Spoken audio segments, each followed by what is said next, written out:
we're commemorating the 100th anniversary of the United States entrance into World War I this year. But this is also the centennial of women's suffrage in New York State. So there's actually a kind of a connection between the two in that the local women who were involved in the suffrage movement had a tea house on the old base where they would serve food to the men stationed at the barracks. And this was kind of one of their ways, kind of a public relations move on their part to kind of drum up sympathy for their cause. And they actually really believe that it did have an impact on making suffrage seem to be a sort of more acceptable and even sort of respectable cause. And they believe that many of the men who were stationed at the barracks and then went on to vote in favor of women's suffrage in November of 1917. And of course in New York, as you mentioned, this is the centennial of New York passing that law, and then nationally it was a couple years later, right. 1919 and 1920, that it became the law of the land. That's right. So that's it, bit of New York history happening there. And there were a number of eras between the Army base and the Air Force base where the base went through transition. I mean, at one point it was a college. Mm-hmm. At another point it was even a home to, was it the Navy or the Coast Guard for a short amount of time? Camp McDonough. Yes, that was the Navy, and that was also another sort of training academy. But it did go through a lot of transition, but it remained open, you know, nonetheless, whether it was a college or it was being used for training purposes. And it all sort of always had a military purpose. Even though education, it was still, even Champlain College was linked to the GI Bill. You know, there were a lot of veterans coming here. So it's always been very significant, historically, militarily.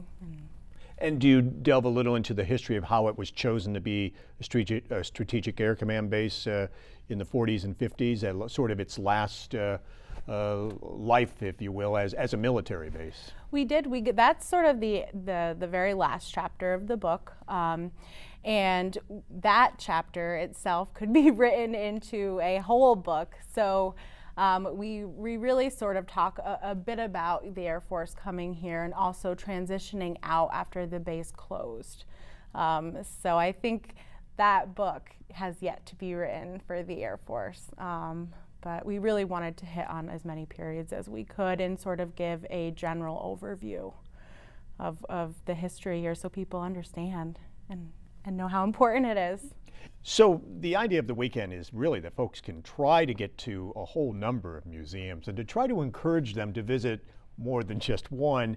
You have what's called Arts and History Passport. Tell us a little bit about that. This is sort of a collaboration between us and the Adirondack Coast Visitors Bureau.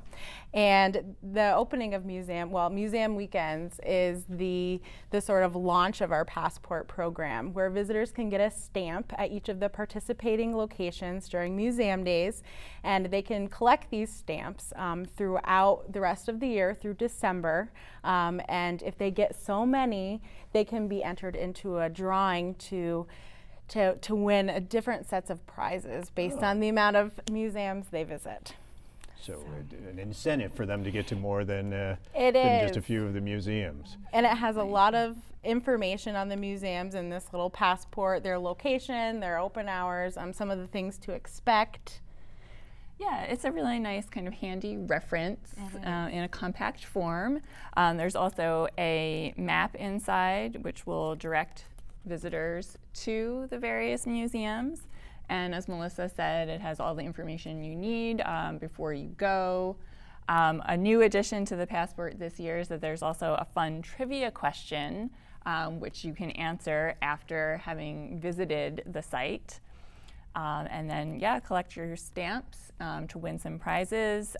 We try to feature a different community each season. So this year, one of our prize packages is a taste of Lion Mountain. So some local businesses and restaurants have donated items for our prize package there. So hopefully that will encourage people to come out and visit as many museums as possible. Good, and some of the other prize packages? Sure. So our other prize packages are a night out on the town. So that includes tickets to a performance at the Strand Theater in Plattsburgh, a gift certificate to a local restaurant, and a night's lodging at a local hotel. Fantastic. So trying to encourage people to get out. But really, the real reward is discovering all of these museums. I mean, especially as you mentioned, some of the museums that maybe folks haven't been to before. Lion Mountain, the Mining Museum, Babi, Rural and Farm Learning Museum in Peru, and these other gems that once people discover them, they probably will say, why didn't we come before? This is fascinating stuff. Absolutely, and this year is actually the first year that we have actually changed it, the weekend. It used to be the first weekend in June, but this year we're aligning with the New York State Path Through History weekend. So we're hoping that people from out of the area will also come and really get a chance to experience all we have here. Get out and explore and learn all about the great history. That's right. Ellen Adams, Melissa Peck, thank you very much for taking the time to be with us. We appreciate it. Thank you. Thanks for having us.